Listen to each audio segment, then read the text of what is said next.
ಕಳೆದ ಹಲವಾರು ತಿಂಗಳಿಂದ ಬಿರು ಬಿಸಿಲಿನಿಂದ ಕಂಗೆಟ್ಟಿದ್ದ ರಾಜ್ಯಕ್ಕೆ ವರ್ಷಧಾರೆ ತಂಪೆರೆದಿದೆ. ಇದರ ನಡುವೆ ಕೆಆರ್ಎಸ್ನಲ್ಲಿ ಒಳಹರಿವಿನ ಪ್ರಮಾಣ ಹೆಚ್ಚಾಗಿದೆ. ಪೂರ್ವ ಮುಂಗಾರು ಚುರುಕುಗೊಂಡ ಹಿನ್ನೆಲೆಯಲ್ಲಿ ಕೆಆರ್ಎಸ್ ಡ್ಯಾಂಗೆ 1,000 ಕ್ಯೂಸೆಕ್ ಒಳಹರಿವು ಹೆಚ್ಚಾಗಿದೆ. ಇದೀಗ ಡ್ಯಾಮ್ ನೀರಿನ ಮಟ್ಟದಲ್ಲೂ ಕೂಡ ಸ್ವಲ್ಪ ಪ್ರಮಾಣದಲ್ಲಿ ಏರಿಕೆ ಕಾಣ್ತಾ ಇದ್ದೀವಿ. ಸ್ವಲ್ಪ ಸಮಾಧಾನದ ಸುದ್ದಿ, 79 ಅಡಿಯಿಂದ 80 ಅಡಿಗೆ ನೀರಿನ ಮಟ್ಟ ಈಗ ಹೆಚ್ಚಾಗಿದೆ, ಒಳಹರಿವು ಹೆಚ್ಚಾಗಿದೆ. ಒಂದು ವಾರದಲ್ಲಿ ಸುಮಾರು 1 TMC ನೀರು ಸಂಗ್ರಹ ಆಗಿದೆ. ಅಯ್ಯೋ, ಯಾರ ಕಣ್ಣು ಬೀಳ್ದಂಗಿರಲಿ, ಮತ್ತೆ ಆ ಕಡೆ ನೀರು ಅಂದ್ರೆ ಇಲ್ಲಿ ಇಲ್ದಂಗೆ ಆಗ್ಬಿಡುತ್ತೆ. ಕಳೆದ ಒಂದು ವಾರದ ಹಿಂದೆ 10 TMCಗೆ ಕುಸಿದಿತ್ತು ನೀರಿನ ಮಟ್ಟ. ಮಳೆ ಮುಂದುವರೆದ್ರೆ ಒಳಹರಿವು ಮತ್ತಷ್ಟು ಹೆಚ್ಚಾಗೋ ಸಾಧ್ಯತೆ ಇದೆ. ಈಗ ತಾನೇ ಪೂರ್ವ ಮುಂಗಾರು ನಿಧಾನವಾಗಿ ಚುರುಕುಗೊಳ್ತಾ ಇದೆ. ಗಮನಿಸ್ತಾ ಇದ್ದೀರಿ, ಕೆಆರ್ಎಸ್ಗೆ ಮತ್ತೆ ಹಳೆಯ ಒಂದು ಕಳೆ ವಾಪಸ್ ಬಂದಿದೆ ಅಂತಲೇ ಹೇಳ್ಬೋದು.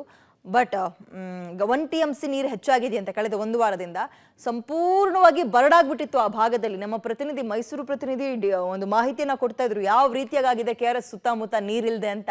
ಬರಡು ಭೂಮಿ ಅಂತ ಕಾಣಿಸ್ತಾ ಇತ್ತು. ಈಗ ಸ್ವಲ್ಪ ಮಳೆ ಹರಿವಿನ ಪ್ರಮಾಣ ಹೆಚ್ಚಾಗಿರೋ ಹಿನ್ನೆಲೆಯಲ್ಲಿ ಸುತ್ತಮುತ್ತ ಹಸಿರು ನೀರಿನ ಒಳಹರಿವಿನಲ್ಲೂ ಕೂಡ ಹೆಚ್ಚಾಗಿದೆ.